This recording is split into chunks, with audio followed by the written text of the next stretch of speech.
Aloha and welcome to Japan America Society of Hawaii's Japan-U.S. Military Program, or JUMP.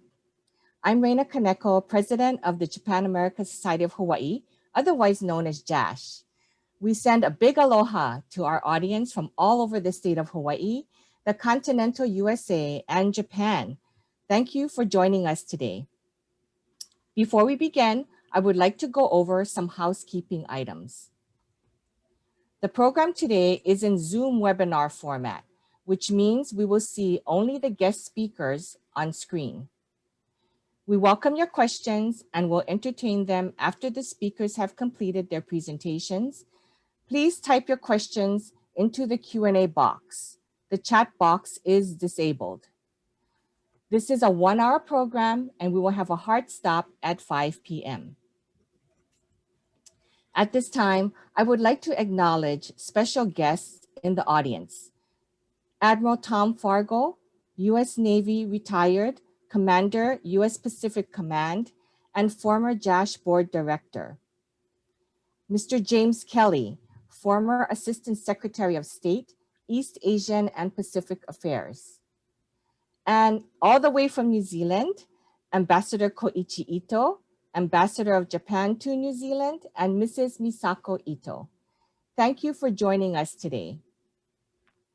We are so fortunate to be able to bring this JUMP program to you through the generous sponsorship of the Sasakawa Peace Foundation USA and the support of the National Association of Japan America Societies. At this time, I would like to introduce Mr. Peter Kelley, President of the National Association of Japan America Societies. Peter? Hello, Reina. Nice to see you. I'm Peter Kelley of the National Association of Japan America Societies. There are 38 Japan America Societies all around the country, and one of our most active members is the Japan America Society of Hawaii. Each year, since 2015, the National Association of Japan America Societies and our partner organization, the Sasakawa Peace Foundation USA, have sponsored Japan-U.S. military programs. Part of what we do is events at Japan America Societies all around the United States. Those events are to recognize the service of Americans who have served in the U.S. military in Japan, and more generally to strengthen the alliance between the United States and Japan by providing current information. For the past 4 years, this is the 4th year that Japan America Society of Hawaii has conducted this JUMP program. And it was the first program that Reina conducted when she became in her new role as the head of the Japan America Society of Hawaii. For the past 4 years, it has been designed to coincide with the visit of the training crews of the Japan Maritime Self-Defense Forces. We're very sorry that that can't happen this year, but we're hoping that it will next year. And for the past 4 years, it has been conducted in the garden of the Consulate General residence in Honolulu. Beautiful setting for this program. We're also sorry that we can't do that there this year, but we are very happy that Consul General and Mrs. Ito, now in New Zealand, are joining us. A special hello to Consul General and Mrs. Ito. Tonight's program is a continuation of the idea of JUMP, which is to provide good and current information about the U.S.-Japan alliance to the audience and make sure that we do our best to emphasize the importance of that alliance and to strengthen it. While we are not able to be there with you in person tonight, we think you have a wonderful program tonight with Vice Admiral Koda and Admiral Davidson joining us, and I look forward to the program. Let me also ask for a few words for our partner in this program, Satohiro Akimoto, who is the chairman and CEO of the Sasakawa Peace Foundation USA. Akimoto-san? Well, good afternoon. Thank you very much, Peter, for your kind introduction. I am Satohiro Akimoto, Director of Japan-U.S. Military Program, or JUMP. I'm also Chairman and the President of Sasakawa Peace Foundation USA. I would like to thank Ms. Reina Kaneko, President of Japan America Society of Hawaii, to hold such a wonderful JUMP event. I'm also grateful to Consul General Yutaka Aoki, Ms. Barbara Tanabe, and all other people who have made the event possible. I would like to briefly talk about the JUMP today. The JUMP started in 2015, a partnership between Sasakawa, USA and the National Association of Japan American Societies, or NAJAS. I would like to thank Mr. Peter Kelley, President of NAJAS, for his support for the JUMP over the years. The purpose of a JUMP is twofold. First, JUMP would like to recognize the military service of Americans in Japan. American service veterans are by far the largest number of Americans who have been to Japan and become friendly with the Japanese. Second, JUMP would like to reinforce the importance of the US-Japan Security Alliance. The United States and Japan are natural allies, as the two nations and the people share the same values that support the foundation of our two great nations, such as democracy, freedom, rule of law, free enterprise, and transparency. JUMP would like to help the US military veterans continue to support the US-Japan Security Alliance long after they come back to the States. JUMP event also invite Americans and the Japanese service people, past and present, as speakers such as Admiral Yoji Koda and Admiral Philip Davidson today. In the 6 years of the program, over 30 JUMP events have been held at the Japan societies around the nation. We plan to have 8 programs this year: Washington, D.C., Pensacola, New Orleans, Seattle, San Diego, Durham, San Antonio, and Honolulu. Sasakawa, USA and the NAJAS are pleased to work together with the Japan American societies around the nation to bring JUMP events to a broader audience of Americans to reinforce the importance of the US-Japan Security Alliance.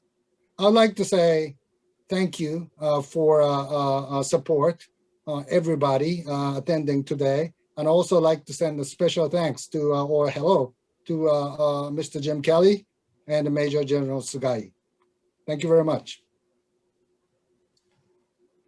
Thank you, Dr. Akimoto. It is now my honor to introduce the Consul General of Japan in Honolulu, Yutaka Aoki, to say a few words. Consul General Aoki. Aloha. It is an honor for me to be able to offer a few words at this virtual Japan-US military program event. JUMP was launched to bring together past and present US service members, families, and government civilians who have served in Japan. The Consul General of Japan and the Japan American Society of Hawaii co-hosted a JUMP reception in 2018 and 2019. When the Japanese Maritime Self-Defense Force training squadron visited Honolulu. Our guests would enjoy an evening of fellowship over some Japanese food and sake at my residence. The training squadron would play the taiko and do a no performance. And we would also be entertained by the music of the training squadron band and the Pacific Fleet band. It was a chance for our American military and government friends to reflect back at their experiences in Japan and allow us to all to strengthen our person-to-person connections. The COVID pandemic has changed the face of JAM this year, but going virtual also gives us a remarkable opportunity to really recognize the importance and depth of the contributions of the countless men and women of the US military and government, who work to make the Japan-US alliance stronger as ever. It is this very alliance rooted in common values of freedom, democracy, and the rule of law that is becoming increasingly crucial in maintaining the peace and prosperity in the Indo-Pacific region as global security, especially as it relates to this region, is becoming more complex and uncertainty of existing order increases. With this said, the grassroots activities of JAMP with recognized US-Japan military cooperation will become more necessary and vital. Today, retired Vice Admiral Yoji Koda and Admiral Philip Davidson will each give us a presentation about regional security and US-Japan alliance, which will together paint a comprehensive picture that illustrates the importance of the joint efforts of our two nations.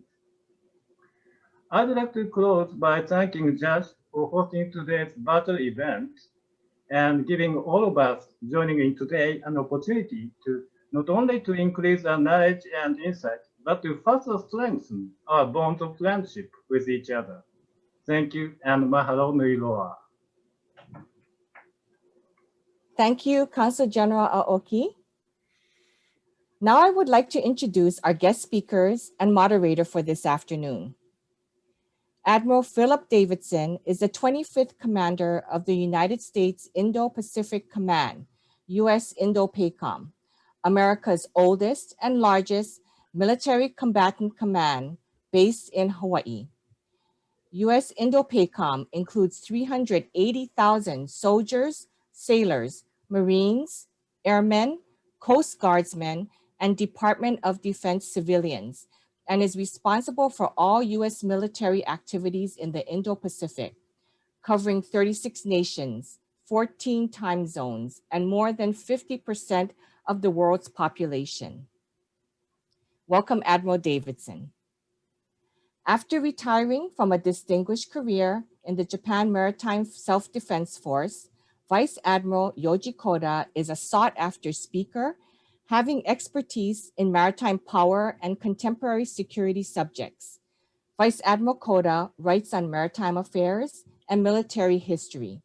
Welcome, Vice Admiral Koda. Our moderator today is Ms. Barbara Tanabe, owner of Hoʻakea Communications and JASH board director. An Emmy-winning news anchor, Barbara's illustrious career has taken her from news reporter to news anchor and then on to becoming a top public relations professional. Welcome, Barbara, and I will turn it over to you. Thank you very much, Raina, and welcome to all the registrants and participants in this program of JUMP. Our special thanks to our sponsors and to our Japanese officials for their welcome.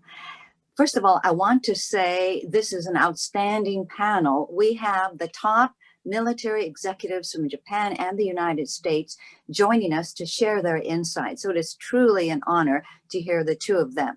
As Raina mentioned at the beginning, there is only a 1 hour format. We have a hard stop at 5 o'clock. So I don't want to go into detail on the introductions. I'm going to rely on our registrants to read the bios and understand the deep experience that the two gentlemen bring as they speak to us. We begin first with retired Admiral Koda with his reflections on the importance and the history of the U.S.-Japan alliance. So, Admiral Koda, onegaishimasu. Yes, thank you very much. And this is Admiral Koda speaking from Tokyo, Japan. And first of all, let me say thank you to the Japan American Society of Hawaii, Sasakawa, USA, and National Association of Japan American Societies for providing me this opportunity to speak at Japan-US military program. And also my special thanks to Consul General Yutaka Aoki for attending tonight, or this afternoon. Today, I'm going to talk about one hidden but important story of Japan-US cooperation, which happened immediately after 9/11 terror attacks in New York, at the Pentagon, and in Pennsylvania 20 years ago. Before I go to my main story, let me briefly explain my personal relationship with two US Navy flag officers. One is Admiral Mike Gilday, current CNO, and the other is Vice Admiral Rick Williamson. When I was just a young junior lieutenant, I reported to US Naval Academy as an exchange officer of JMSDF in June 1982. That was 1 month after Admiral Philip Davidson graduated. So Admiral Davidson, we near missed at that time. My first teaching subject was terrestrial navigation, and I happened to have Midshipman Third Class Mike Gilday and Rick Williamson in my two different courses. And of course, I have no idea about their future. But 40 years later, Mike became CNO, and Rick is now Deputy CNO for Logistics in OPNAV.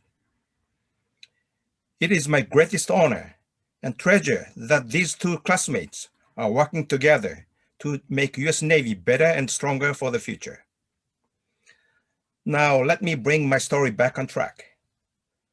On the morning of September 11, 2001, I was staying at Lockwood Hall in Pearl Harbor Naval Base, then Pearl Harbor Naval Base. I was there to attend a JMSDF U.S. PAC Fleet annual staff meeting at Makalapa headquarters. I was Director of Plans, Policy, and Operations of Maritime Staff Office in Tokyo, and I led the JMSDF team. And my counterpart in PAC Fleet was then Rear Admiral Bob Willard, Deputy and Chief of Staff, U.S. PAC Fleet. And very early that morning at about 4 a.m., I received a phone call from my deputy in Tokyo. He told me the shocking news about terrorist attack in the U.S. East Coast. I was astonished to hear my deputy's report, but immediately understood the situation. I quickly started coordination with the U.S. PAC Fleet, and we agreed to cancel our staff talks. And PAC Fleet would make best effort to send me back to Tokyo. Thereafter, thanks to PAC Fleet's coordination with PAC Air Force and PACOM, then PACOM, I was able to go on board a KC-135 flight from Hickam Air Base to Osan, South Korea, then Osan to Yokota Air Base in Tokyo.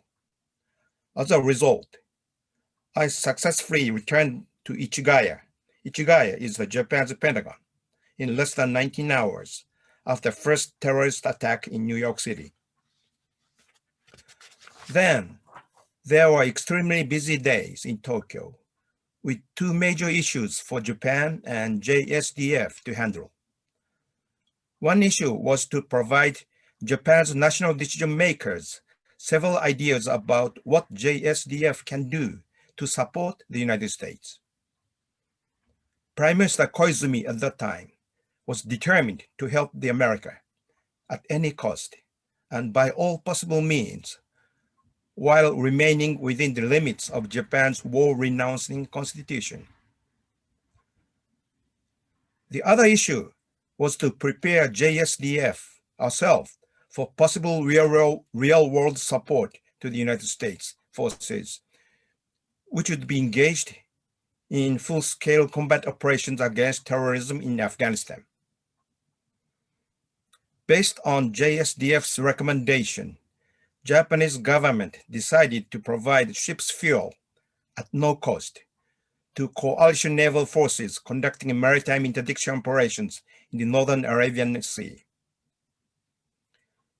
JMSDF ships would conduct replenishment at sea operations there.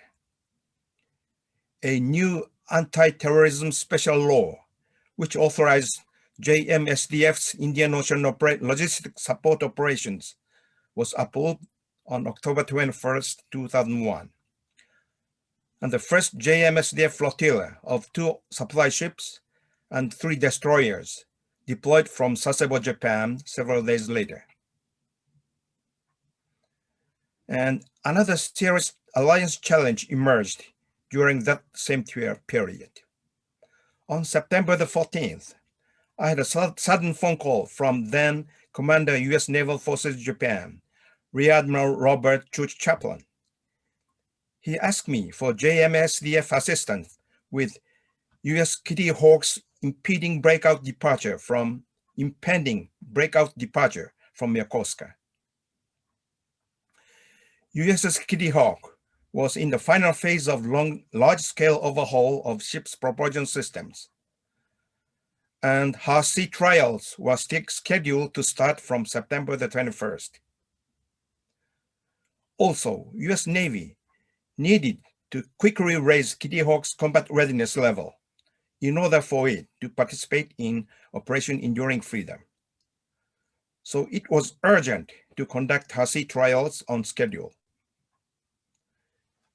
Meanwhile, the terrorist attacks on September 11 generated serious concern over the safety of the USS Kitty Hawk, Kitty Hawk's departure from Yokosuka Navy Base and subsequent transit through the narrow and busy shipping lane leading out of Tokyo Bay, which was called Uraga Channel.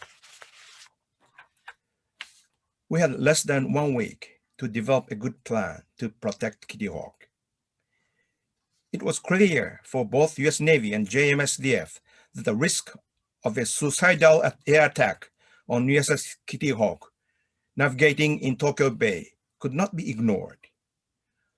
Both Yokosuka Naval Base and Uraga Channel are less than 20 miles from Tokyo Haneda International Airport. Haneda could be an ideal place for terrorists to hijack a commercial aircraft fully loaded with fuel and crash it into USS Kitty Hawk. Haneda is much closer than Boston Airport. Would you please show the first slide? This is the map of the Tokyo Bay. You can see Haneda Airport up on the north. And on the left-hand side, you see Yokosuka Base. And east of Yokosuka Base to south is the very narrow Uraga Channel. There is no room for Kitty Hawk to maneuver. So, and the distance between Haneda Airport and Uraga Strait is only 20 miles. This is the actual situation. So very dangerous situation for both US Navy and JMSDF. Thank you. And I clearly understood US Navy's concerns and request. But my honest thought at that time was, are there any laws in Japan that would legally allow JMSDF to protect USS Kitty Hawk in Tokyo Bay? The reason for my concern was because the legal authority for JSDF to conduct military operations or use deadly force is very limited. For example, JSDF is only authorized to conduct military operations when an actual attack by foreign forces is made against Japan. So the terrorist attacks in the United States were not direct aggression against Japan. And yes, the attacks in New York City, all Japanese agreed those attacks were totally evil and intolerable. However, since the attacks did not occur in Japan, from a legal point of view, there seemed to be no domestic law which would allow JMSDF to escort and defend USS Kitty Hawk from air attack while it sailed through the very narrow Uraga Channel. Nevertheless, Maritime Staff Office in Tokyo started intense coordination with other Japanese government ministries, as well as JASDF and JGSDF and Joint Staff. JMSDF also contacted Japan Coast Guard, which agreed to provide about 20 patrol vessels to protect Kitty Hawk from surface attack. However, there was still the problem of how to protect the carrier from air attacks. Despite an all-hands effort for finding a solution, the time left for us was getting shorter and shorter. US Navy also requested establishment of an air safety zone in a 10 nautical mile radius around Kitty Hawk while it transited through Tokyo Bay. US Navy wanted to keep all flying objects completely out of that 10-mile zone. Although there were no precedents, Japanese government understood the request and issued an official notice called NOTAM, which established the safety no-fly zone around and above the Kitty Hawk. However, the problem of providing actual air defense protection still remained unsolved. A full examination of Japanese laws was made to find an article which would enable JMSDF or JSDF to make supportive operations. And after lengthy brainstorming discussions and examinations, a conclusion was reached to use a minor article in Japan Defense Agency's Establishment Act, which is the law that defines the Defense Ministry's administrative functions and responsibilities within the overall government. The article, which was chosen, stated that JSDF were authorized to conduct survey and research activities to exercise assigned duties. Our thought was that JMSDF could legally conduct survey and research activities focusing on narrow channel transit. And the collected information could then be applied to the future tactics and used in plans for the defense of Japan. As you may understand, this idea was a tricky one. But in the absence of other usable legal options to make JMSDF's impossible mission possible, I made up my mind, and the answer was clear, that JMSDF would conduct research activities for protecting a big ship in a narrow channel. JMSDF destroyers would not be actually escorting the carrier, but the key point was the fact that JMSDF combat-ready destroyers would steam together with USS Kitty Hawks in Tokyo Bay.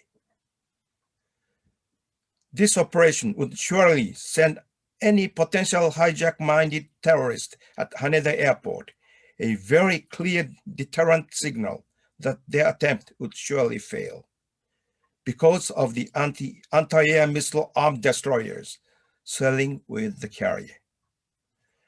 Additionally, the image, a picture of JMSDF escort of USS Kitty Hawk would send a clear and encouraging signal from Japan to the United States. In the end, we simply wanted to tell the American people that in your times of need and peril, we are here for you.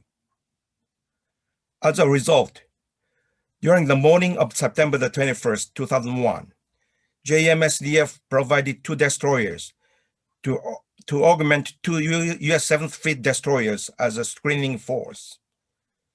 JMSDF also sent 2 helicopters for media reporting about the events.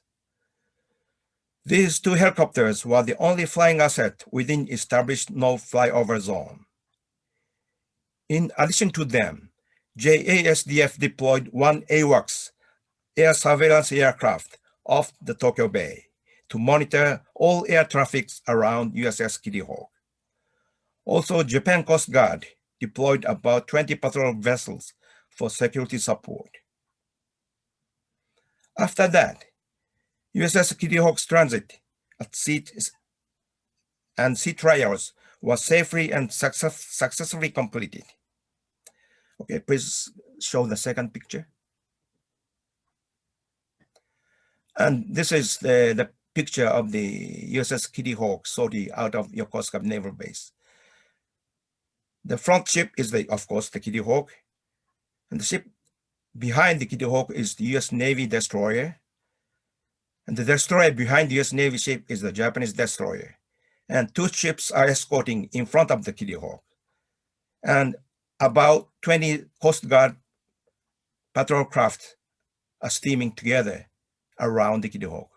And we protected the Kitty Hawk. That was it. Thank you. And after the Kitty Hawk's transit and sea trials was safely and successfully completed. However, that was not the end of the story.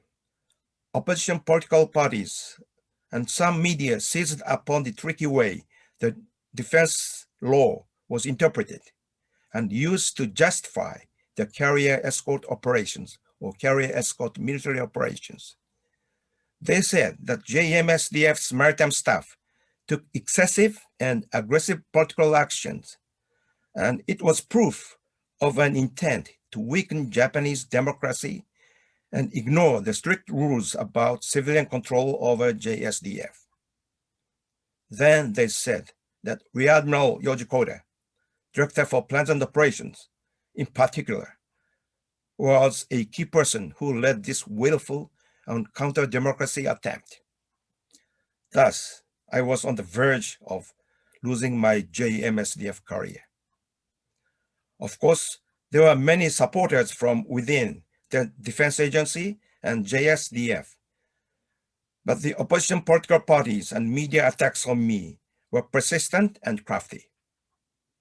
However, in the end, one phone call from President G.W. Bush to Prime Minister Koizumi that simply said, "Thank you, Prime Minister, for escorting our carrier," dispelled all those attacks against me.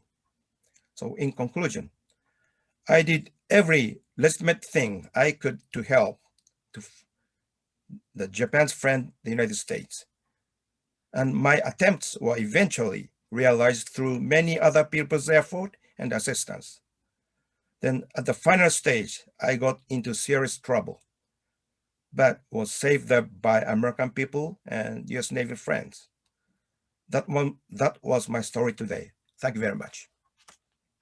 Thank you very much, Admiral Koda. Your actions following the tragic 9/11 event was really heartfelt by the American people. And I think on behalf of the grateful nation, I'm sure that President Bush extended to you our heartfelt thanks. It was truly, truly a remarkable exhibit of the strength of the US-Japan alliance. So thank you so much. What Admiral Koda also referred to is Article 9. And during that time, and for many years after that, there was a lot of discussion about should Article 9 be repealed. And there was an interpretation in 2016 that said that the Japanese Self-Defense Force can come to the aid of allies if they are under attack. And that's reassuring because, as Admiral Davidson, our next speaker, can assure you, this region in the Indo-Pacific has many hotspots. We're looking at North Korea with nuclear warheads ready to test. We are looking at China, which has militarized its Coast Guard. And now there's been a coup in Myanmar, which will probably cause extensive humanitarian discourse. So with all that in mind, we call on Admiral Davidson for his presentation on the current state of the US-Japan military alliance. Admiral Davidson. Aloha and konnichiwa. Thank you, Barbara, for the very kind introduction and your outline of the security challenges here in the region. I appreciate it very much. And thank you to Vice Admiral Koda for his very excellent presentation. Those days, I would consider the beginnings of a deepening relationship that persists to this day. And to Vice Admiral Koda's great credit, the depth at which we do our operational coordination between our two militaries, and as well as the planning efforts that we undertake, belie the challenges that he underwent immediately after his support to the U.S. Navy in that time frame, because the cooperation in both planning and operations is quite deep today. I offer a warm welcome to all of our distinguished guests for gathering, even virtually, here today to discuss the future of U.S. military cooperation in the Indo-Pacific. I hope you and all your families are in good health. I would like to give a very special hello and congratulations, which I have not been able to do verbally, even in two dimensions, to now Ambassador Ito in New Zealand. Ito-san, I hope you're listening, and I hope you're doing quite well there in New Zealand. I want also to thank the Japan American Society of Hawaii for hosting this year's JUMP program as we persevere in this environment. And I'd also like to congratulate JASH on its 45 years of promoting understanding and friendship between the people of Japan and the United States. Indeed, the US-Japan alliance is stronger because of local grassroots endeavors by nonprofit organizations like JASH. I commend JASH community outreach efforts that serve as a bridge between Japan and the United States, and it helps provide a unique perspective of Hawaii through the various educational, business, and military programs. Before I continue, I want to thank all of the men and women of the Japan Self-Defense Force for their service in defense of Japan and their pursuit of a free and open Indo-Pacific. I would also like to thank the 54,000 U.S. servicemen and women stationed in Japan, along with 42,000 dependents and 8,000 U.S. Department of Defense civilian employees. I hope you recognize that they demonstrate our long-lasting and steadfast commitment to the government and people of Japan, as well, and to the idea of a free and open Indo-Pacific. Those numbers I just outlined for you include the crew of the USS Rafael Peralta, one of our newest and most capable surface combatants in the fleet. The ship and her sailors arrived in their new home port at Yokosuka earlier this month to directly support the security and stability of the Indo-Pacific and add depth to our alliance. On that very same day, the USS Daniel Inouye completed sea trials off the east coast of the United States. USS Daniel Inouye is named after the late Senator of Hawaii, of course, a Japanese-American Medal of Honor winner, and an inspiration to Hawaiians, and frankly, anybody that has served in the role of Indo-Pacific Command as well. From the ship's future home port of Honolulu, I'm speaking of the USS Daniel Inouye now, she will be well positioned to conduct rotational deployments in support of our endeavors in the Western Pacific. Now, if there's one thing I'd like you to take away from my remarks today, it is this. The U.S.-Japan alliance is the most important bilateral relationship for the United States in the 21st century. And I would submit it is also the most important bilateral relationship for Japan in the 21st century as well. As I began to outline at the beginning of my remarks, speaking of Vice Admiral Koda's story, our alliance has reached unprecedented heights, rising to historic levels of cooperation diplomatically, economically, and as I mentioned, militarily. Indeed, it is stronger now than it has ever been. And there has never been more motivation between Japan and the United States to work so closely together than today. That momentum continues to build even as both nations have conducted a turnover in our top government officials within the last 6 months. Under the new U.S. administration, I have no doubt our alliance will continue to advance, strengthen, and absolutely continue to thrive.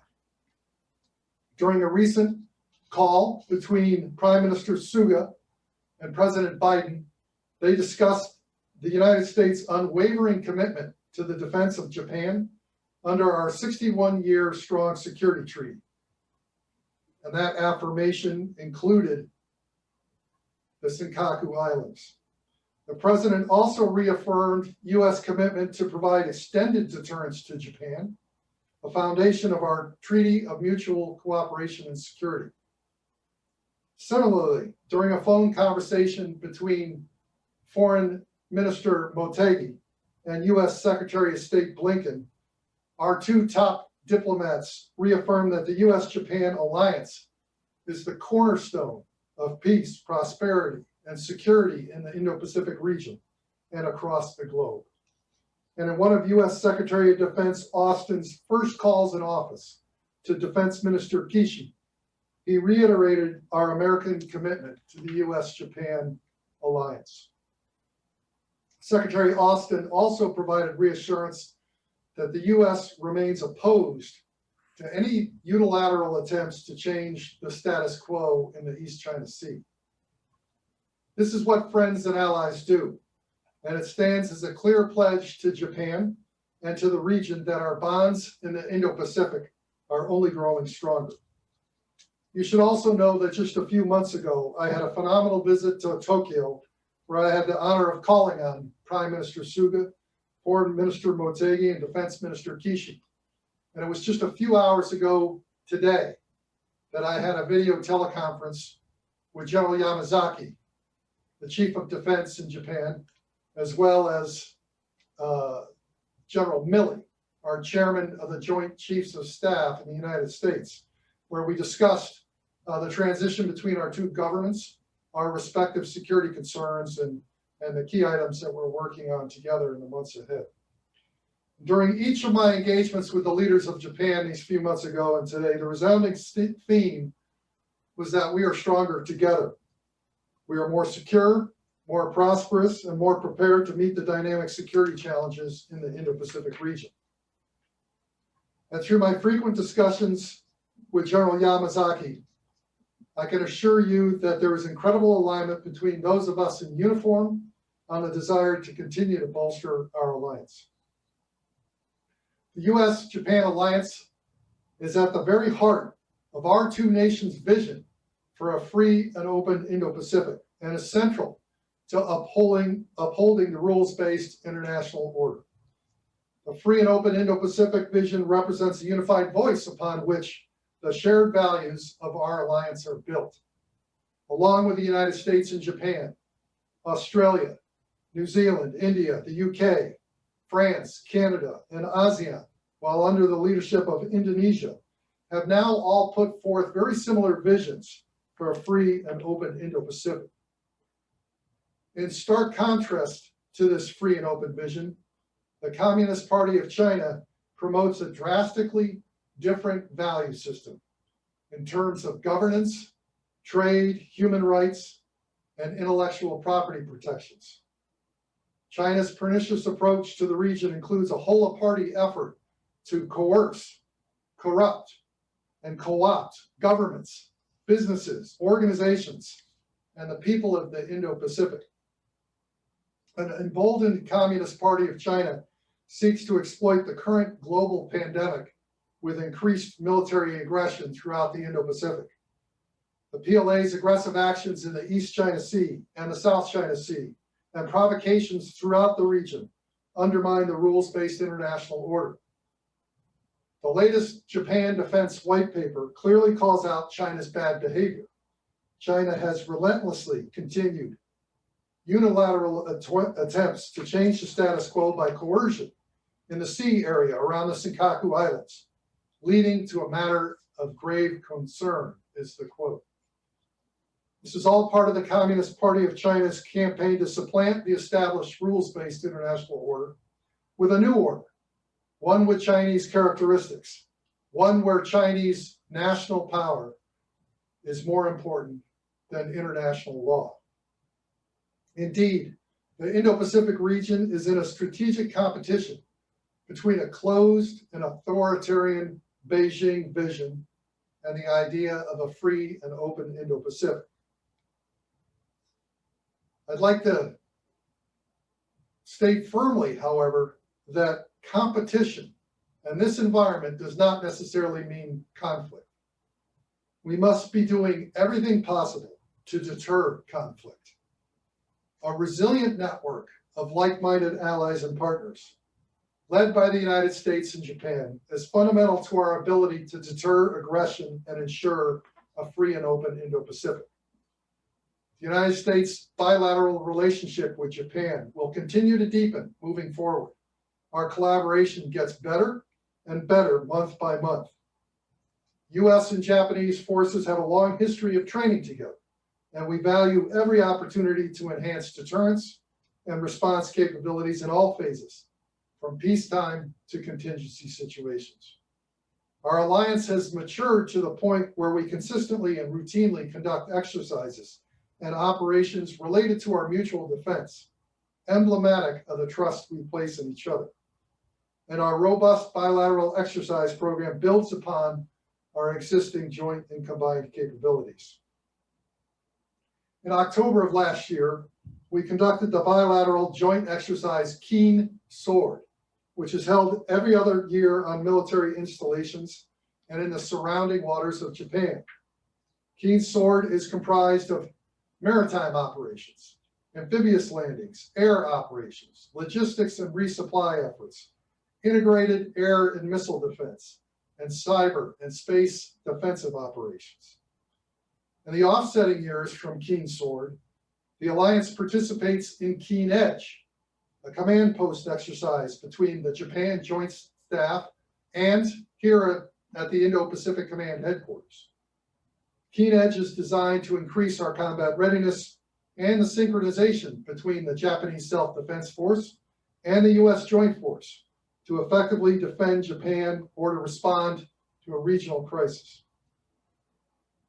These are just two examples of the numerous bilateral exercises between Japan and the United States dedicated to strengthening our mutual defense and improving our collective security.